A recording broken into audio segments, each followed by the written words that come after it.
नमस्कार सर, सुस्वागतम. तुमचं स्वागत आहे आयकॉनसेल प्रस्तुत बिल्ड आयकॉन या उपक्रमामध्ये. आणि आज माझ्यासोबत आहेत वाशिम जिल्ह्यातील अतिशय महत्त्वाचं इंजिनिअरिंग क्षेत्रातलं नाव, ते म्हणजे इंजिनियर अनिल केंदळे सर. तर तुमचं पुन्हा एकदा स्वागत आहे बिल्ड आयकॉन या उपक्रमामध्ये. बिल्ड आयकॉन हा उपक्रमच यासाठी आहे की बांधकाम क्षेत्रातली नवनवीन व्यक्तींशी त्या निमित्ताने चर्चा करणे, त्यानिमित्त त्यांच्याशी बातचीत करणे आणि त्यातून काहीतरी सकारात्मक बदल या सगळ्या क्षेत्रात घडतील. सरांबद्दल सांगायचं म्हणजे 30 वर्षापेक्षा जास्त त्यांचा अनुभव या क्षेत्रातला आहे. मग त्यामध्ये रेसिडेन्शियल प्रोजेक्ट्स असतील, कमर्शियल प्रोजेक्ट्स असतील, इंडस्ट्रियल प्रोजेक्ट्स असतील, गव्हर्नमेंटचे प्रोजेक्ट्स असतील, अशा अनेक फ्रंटवर त्यांनी मागच्या 3 दशकापेक्षा अधिक काळ काम केलेलं आहे. तर या सगळ्याबद्दल, त्यांच्या स्वतःच्या प्रवासाबद्दल अशा आम्ही याच्यात गप्पा मारणार आहोत.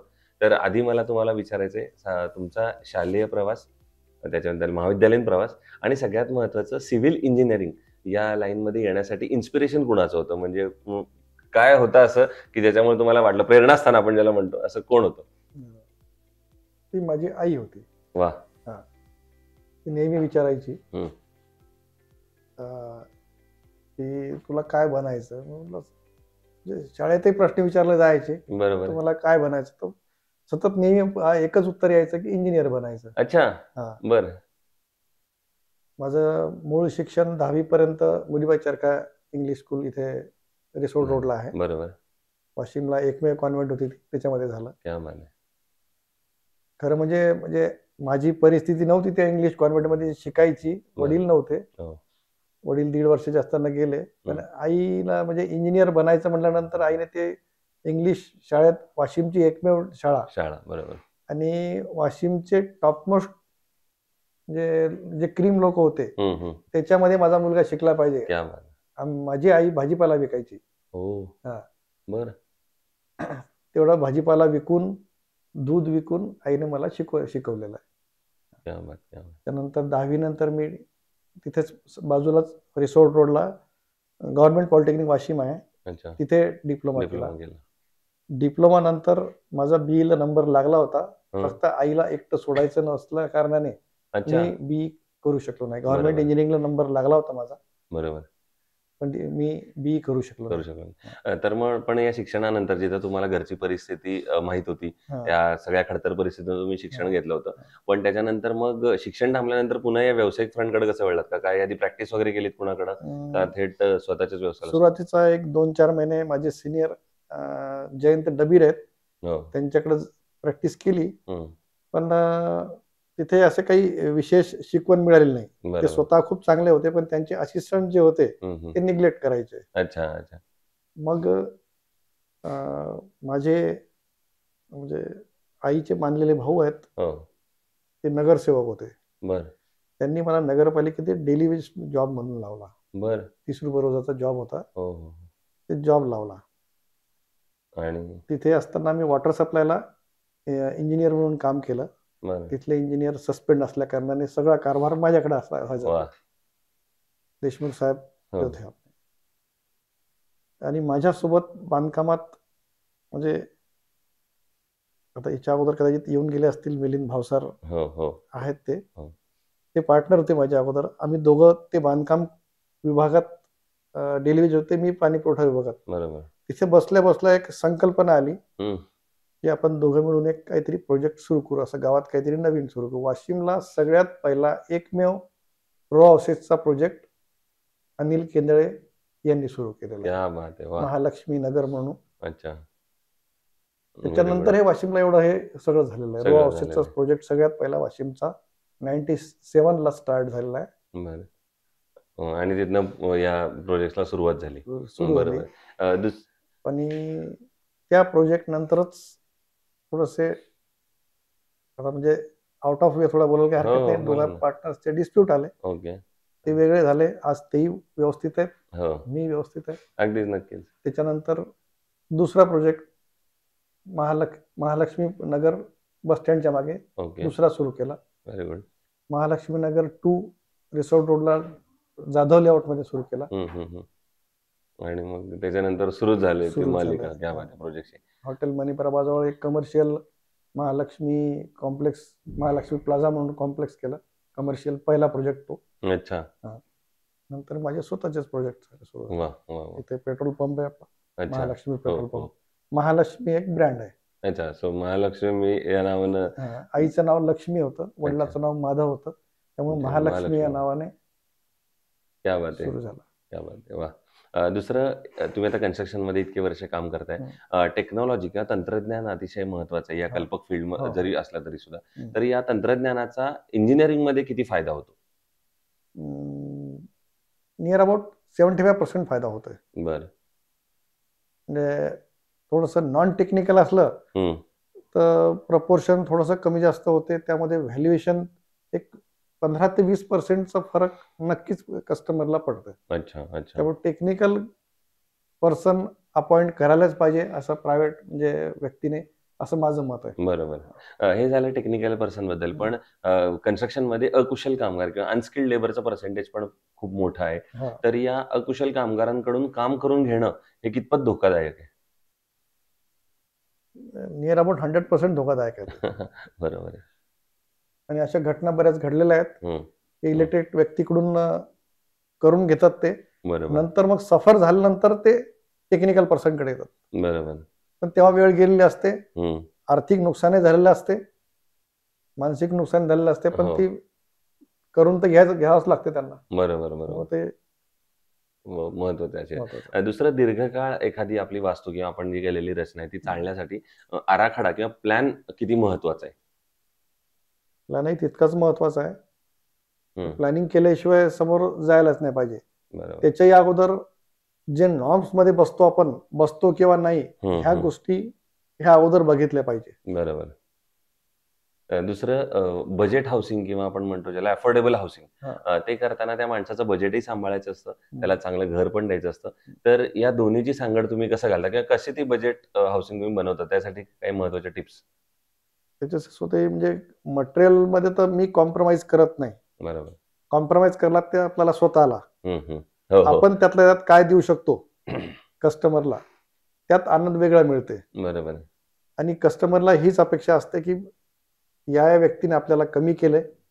मटेरियल लो क्वालिटी जर वापरलं ते नक्कीच त्याचा असर दाखवते. बरोबर. त्यामुळे आपण स्वतःहून जी कॉस्ट ठरवलेली आहे त्याच्यामध्ये काय आपण कन्सेशन देऊ शकतो ते ते करायचं. महत्वाचं आहे. पण हे झालं बजेट बद्दल.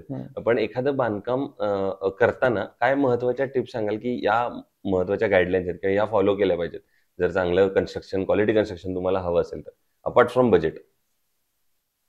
वर्कमॅनशिप. अच्छा. वर्कमॅनशिप, नंतर मटेरियल स्टॅकिंग. मटेरियल स्टॅकिंगचा खूप मोठा रोल आहे. कधी कधी कस्टमर मटेरियल टाकायला जागा नसते किंवा जागा जरी असली तर खूप दूर टाकते की माझ्या घरापासून दूर मटेरियल पाहिजे. ती लोडिंग अनलोडिंगचा प्रॉब्लेममुळे ती कार्टिंग खूप वाढते, त्यामुळे ही कॉस्ट वाढलेली असते. दुसरं असं आहे की तुम्ही गव्हर्नमेंट प्रोजेक्ट्स पण अनेक कंप्लीट केलेत, तर त्याबद्दल काय सांगाल? कुठल्या कुठल्या प्रोजेक्ट्स मध्ये तुमचं महत्वाचं योगदान आहे? मी शिरसाळा वॉटर सप्लाय स्कीम केलेली आहे. अच्छा. महाराष्ट्र जीवन प्राधिकरणच्या अंडरमध्ये. बरोबर. तेव्हा वर्ल्ड बँकेच्या अखत्यारीत ते जीवन प्राधिकरण चालायचं. शिरसाळा म्हणजे रिठत पासून एक 5-10 किलोमीटर आतमध्ये गाव आहे. तर तोही म्हणजे खडतर प्रवासातलाच काळ आहे तो. बरोबर. पण नदीच्या काठाला विहीर खोदली आणि व्हेकल तिथपर्यंत जात नव्हतं. अच्छा. आम्ही 3 किलोमीटर अलीकडे, 5 किलोमीटर अलीकडे व्हेकल उभं करायचं, 5 किलोमीटर पैदल जायचं, तिथे लेबर मुक्कामी ठेवायचे आणि नदीच्या काठाला ऐन मे महिन्यात काम सुरू केलं. पावसाळ्याच्या तोंडावर आम्ही ती विहीर पूर्ण केली. विहीर, पाण्याची टाकी आणि पाईपलाईन. शिरसाळा गावाला आज मुबलक पाणी आहे आणि त्या विहिरीला टॉपमोस्ट पाणी लागलेलं आहे. MGPच्या इतिहासातलं सगळ्यात मोठं पाणी लागलेलं ती विहीर आहे. आणि आम्ही कन्स्ट्रक्शन पण असं केलं, जीवन प्राधिकरणला त्यावेळेस मानकर साहेब होते डेप्टी इंजिनियर. आपल्या विहिरीचे प्रोजेक्टचे, जे आम्ही कन्स्ट्रक्ट केलेली विहीर आहे जीवन प्राधिकरणची, त्या याचे प्रोजेक्टचे फोटो पूर्ण ऑफिस, SE ऑफिसला, चीफ ऑफिसर इंजिनिअरिंग ऑफिसला ते फोटो डिस्प्ले केले त्यांनी. आणि अजूनही कदाचित असतील ते. वा वा. तुम्ही नजीकच्या काळात म्हणजे मागच्या वर्षभरात काही व्यावसायिक प्रशिक्षण पुन्हा एकदा घेतले का, जशी टेक्नॉलॉजी बदलतीये, किंवा असं वाटतं का की अरे आता ह्याच्यातलं पण मला काहीतरी शिकलं पाहिजे अजून? मी नाही घेतले, हम्म. कारण की आता माझा इतरही व्यवसाय बरेच झालेले आहेत. बरोबर. माझा मुलगा एमई स्ट्रक्चर करतोय, त्याला क्या बात म्हणजे आहे. वेळोवेळी त्याला ट्रेनिंग त्याला देत ट्रेनिंग असतो मी. देत असतो. आणि कुठेही असं काही त्याला तो याचा मेंबरही आहे असोसिएशनचा. बरोबर. तर तो वेळोवेळी ट्रेनिंगला जात असतो तो. Very good. जसं आता तुम्ही मुलाचा उल्लेख केलात, आता पुढची जनरेशन येते, हा, त्याचप्रमाणे भविष्यात सुद्धा पुढची आता जनरेशन येतेच इंजिनियरची. हा. तर या तरुण मुलांना तुम्ही काय सल्ला द्याल या क्षेत्रामध्ये येण्याच्या आधी, किंवा येताना ही खबरदारी घ्या, ही काळजी घ्या, किंवा हा फॉर्म्युला या क्षेत्रामध्ये जर चांगले घट्ट पाय रोवायचे असतील तर? अपडेट राहायला पाहिजे. हम्म. वेळोवेळी जे मॉडिफिकेशन होत राहतील त्यामध्ये अपडेट राहणं खूप गरजेचं आहे. बरोबर. त्याची खंत मला आहे, हम्म. पण मी नाही करू शकलो ते. तरुण पिढीला तर मी हा सल्ला नक्की देईल. देईल. बरोबर आहे. पण तुम्ही कामाच्या बाबतीत इतकं काम केलेलं आहे की त्यामुळे अर्थातच हे हा. राहणं थोडं मागं पडलं. दुसरं, सिव्हिल या लाईन मध्ये किंवा याचं भवितव्य काय बघता, इंजिनिअरिंगचं, सिव्हिल इंजिनिअरिंगचं भविष्य काय बघता लॉंग टर्म मध्ये, की किती स्कोप आहे या फील्डला? खूप इनडेफिनेट आहे तो. ओके. जेवढा स्कोप तुम्ही जेवढी मेहनत कराल तेवढा तुम्हाला स्कोप मिळेल, आहे आणि राहीलच. दुसरं, शहराच्या विकासामध्ये किंवा पायाभूत सुविधांमध्ये इंजिनियर ॲज अ इंजिनियर काय कॉन्ट्रीब्यूट तुम्ही करू शकता असं वाटतं, किंवा किती महत्व आहे त्या इंजिनियरचं या सगळ्या डेव्हलपमेंटमध्ये? या सर्व डेव्हलपमेंटमध्ये 100% सिव्हिलचाच सिंहाचा वाटा आहे. बरोबर बरोबर बरोबर. दुसरं, कन्स्ट्रक्शन मध्ये सळई निवडताना किंवा स्टील निवडताना काय पॅरामीटर्स बघितले पाहिजेत, की कुठल्याही कन्स्ट्रक्शनला स्टील निवडायचं असेल तर हे त्यातले फॅक्टर्स चेक केले पाहिजेत? मॅलिएबिलिटी, डक्टिलिटी बर आणि कार्बन कंटेंट. अच्छा, ह्या 2-3 हे गोष्टी 2-3 बघितल्या महत्वाचे पाहिजे. आहेत. अच्छा. सो तुम्ही याच्या आधीच्या कुठल्या प्रोजेक्ट्स मध्ये आयकॉन स्टील वापरला आहे का? मॅक्झिमम प्रोजेक्ट मध्ये मी आयकॉन स्टीलच वापरतो. बरोबर. सो मग icon steel as a product म्हणून, त्यांची सर्व्हिस म्हणून, किंवा राठी सरांची कधी संपर्क आला असेल तर, किंवा त्यांच्या क्वालिटी बद्दल, त्यांच्या डिलिव्हरी बद्दल, कॉस्ट बद्दल असं काही सांगता येईल का? ते विश्वासू आहेत. अच्छा.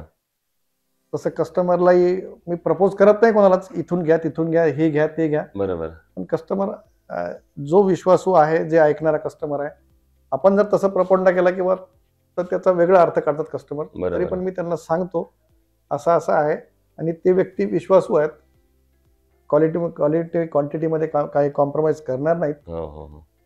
त्यामुळे ते त्यांच्याशी कॉन्टॅक्ट करून ते घेतात. मी पर्सनली त्यांच्याशी कॉन्टॅक्ट कधी करत नाही. बरोबर आहे. क्या बात आहे. सो हे होते इंजिनियर अनिल केंद्रे सर. त्यांनी आपल्याला सांगितलं 30 वर्षांचा अनुभव या क्षेत्रातला आहे. त्यांनी मगाशी बोलता बोलता उल्लेख केला की वाशिम जिल्ह्यातली पहिली रोचा प्रोजेक्ट असेल, अनेक गव्हर्नमेंटचे प्रोजेक्ट्स असेल, अतिशय उत्तम कमर्शियल स्पेस असतील, अशा सगळ्यांचं निर्माण तुमच्या हातून घडलेलं आहे. सो वाशिम जिल्ह्याच्या डेव्हलपमेंटमध्ये एका अर्थानं म्हणेन तुमचा महत्त्वाचा वाटा आहे, आणि त्या सगळ्या योगदानाबद्दल चर्चा करण्यासाठी तुम्ही आज इथं आलात, तर त्याबद्दल आयकॉन स्टीलकडून आणि माझ्याकडून तुमचे खरंच मनापासून आभार. आणि येणाऱ्या आगामी काळात, अर्थात तुमची पुढची पिढी सुद्धा याच क्षेत्रात आहे. तो आता तुम्ही म्हटलं तसं मास्टर्स करतोय स्ट्रक्चरमध्ये, सो ती पिढी सुद्धा तुमचं नाव असंच पुढे नेईल याचं आम्हाला खात्री आहे. आणि येणाऱ्या आगामी काळात असेच उत्तम उत्तम प्रोजेक्ट तुमच्या हातूनही घडावेत, याच माझ्याकडून आणि आयकॉन स्टीलकडून, दोघांकडून शुभेच्छा. आयकॉन स्टील तुमच्या सोबत आहे आणि भविष्यात सुद्धा कायम राहील. नमस्कार, धन्यवाद.